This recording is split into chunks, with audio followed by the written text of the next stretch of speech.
to another episode of Momboss Spotlight, and today we have with us Theresa Evanoff from GiftItForward.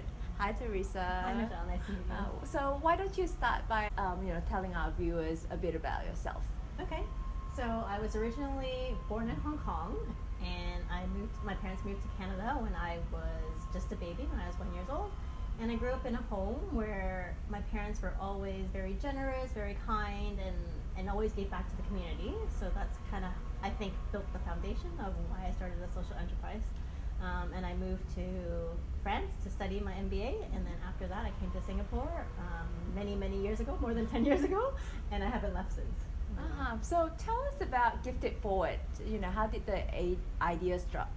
Okay, so I used to work at Motorola as a strategy professional, and then when I started having kids, I wanted to do something a little bit more meaningful and a little more flexible. And I didn't know what, I didn't have an idea at the time, but then as a mom of 3 young kids, we go to a lot of birthday parties. Yes, we do. I know. And so I saw how wasteful and how privileged our kids were.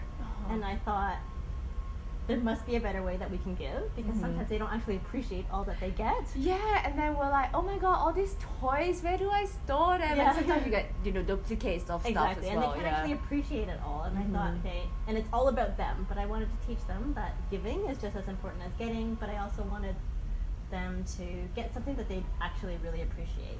So I started GiftItForward, which is an online invitation and gift fund where people can raise money for a charity that they care about, as well as a group gift that they're guaranteed to love. So parents can choose 1 or 2 big things for their kids, or their kids can choose them for themselves. So we've had kids raise money for like a bicycle, a scooter, a PlayStation, something that they can actually really appreciate. So it's something that just to talk a bit more about GiftItForward. Is it like in the invitation itself, it tells the guests that you prefer your form of gift? Yes. So you can create a landing page. So instead of sending out paper invitations, we're doing this electronically. And in your invitation, you can say, instead of bringing me gifts, please donate through my gift fund, and a portion of it will go to a charity that I've chosen because it means this to me, because I love children, I love animals, and I'm hoping to save up for a PlayStation or a trip to Legoland. And then people will just RSVP through the link, and then they will just donate through the platform. So you can take that link to your invitation, and you can put it on your own invitations, or you can do it through the site directly. Okay, so was it hard getting all the charities involved? Yes, it wasn't easy at first because I didn't have a platform. I just had an idea and a vision and a real passion for it. So in the beginning, it was hard to sell because I didn't even have like a site that they could look at. Just like selling them through this idea and getting them to sign on. So the bigger charities, I had a little bit of trouble because they have a lot of governance. Yes.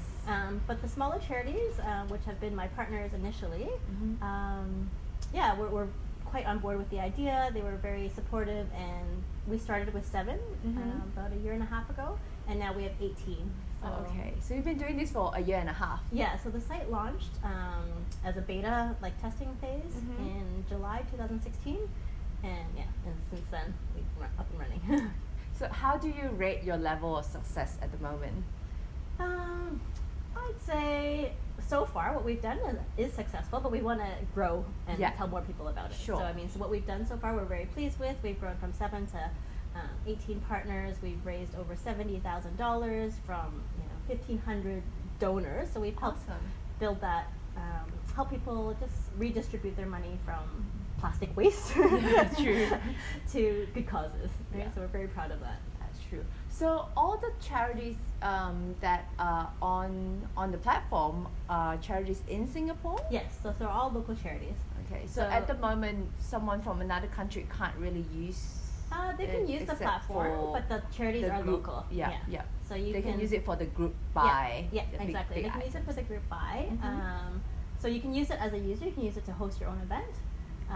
Or you can, let's say I have friends and family overseas, I can send it to them, where grandparents or family overseas can still contribute to my gift. Oh yes, Which is really nice because they don't have to send anything through the mail. That's true, especially with like us when we have family overseas and they like to contribute and they can't, Exactly. and they're like, okay, and they don't want to send money through the mail, but they don't want to send a gift, right? Yeah, that's true. So Okay, this is that's a way really that, helpful. Yeah. So throughout the 1.5-year journey into balancing motherhood and having a business, so what do you find is the hardest part of doing both? I think it's managing my time. Sometimes, as you know, as a mom of 3 kids, I feel like I don't even have enough time for each of them individually. And then the business is my 4th baby. My husband, really, but I was a 5. So how do you find time? I think you just have to make time and accept that it's not going to be perfect. Somebody once told me a quote that perfection is the enemy of progress. Yes, I heard that one too.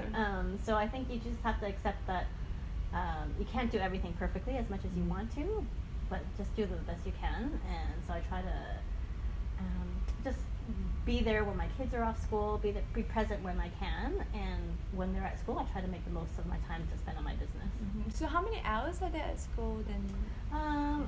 We are off to a very early start. Okay. So they leave the house around 7:30, and then they're back around 3:34. So usually I have a good chunk of time that I can run around doing meetings and everything else. And I'm quite happy to put them to bed and then go back on the computer. But and sometimes that happens. Yeah, I guess like having business, you do have to work after hours, right? You technically actually work longer hours than when you're being employed. Yeah, absolutely. So that's why you have to love what you do, right? Yes, you do. I think you have to have that passion, because if you don't, then it's just work, right? Yes, that's true.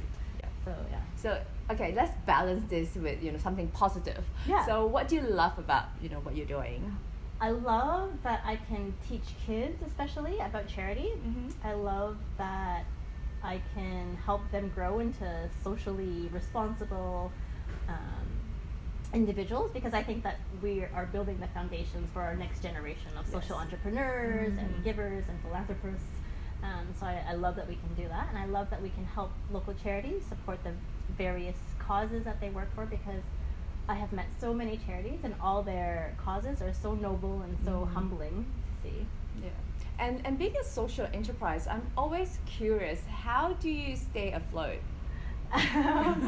Well, right now, to be honest, this is a completely bootstrapped business. So I have fully funded the business, but we are constantly looking for freebies and grants. Okay, I see. So we've been very lucky. We've received a few grants from different sources. Oh, awesome. For example, for Amazon, from AWS, free office space from Techno Circle, Technopreneur Circle. So things like that we don't take for granted, and we're very grateful for. So that keeps our operating costs low. But we do monetize the business. So we monetize by taking a contribution from the total. Okay, yeah, of course. Otherwise, you can't. Yeah, so that helps us stay afloat. Okay, but the majority goes to the charity. Absolutely, of course. Okay. What would be your one advice for mom who is thinking of starting their own business? Okay, maybe not one. If you want to give a few, go ahead. I think you have to love what you do, like I said, because otherwise you're taking time away from your family. You're taking time away from the skills and experience that you could otherwise do in a corporate job where you can have a cushy salary. Yes, that's true. So you have to love what you do and really believe in it, and also have the support of your family, because if it weren't for my husband and my kids understanding exactly what I'm doing and supporting all the time I spend away from them, sometimes it's weekends when I'm doing fairs or just other times. But I think it's really important to have the support of your family, but also love what you're doing. Okay, oh sorry, just one more question, since it came out. So you do fairs? Yes, or just to promote the business at fairs? To promote the business at fairs. I see, so it's a form of marketing. Yeah, exactly. So initially we started with kids and parents, so we do a lot of the school fairs, but we're also joining eco fairs, because we're trying to be environmentally friendly. We're trying to from the Evites to just eliminating wasteful gifts. Right. That's true. And then also social enterprise fairs that we participate. Alright, okay. With that, I guess we'll wrap now. And thank you very much, Theresa. Thank you. Thank you. All right. And thank you for watching.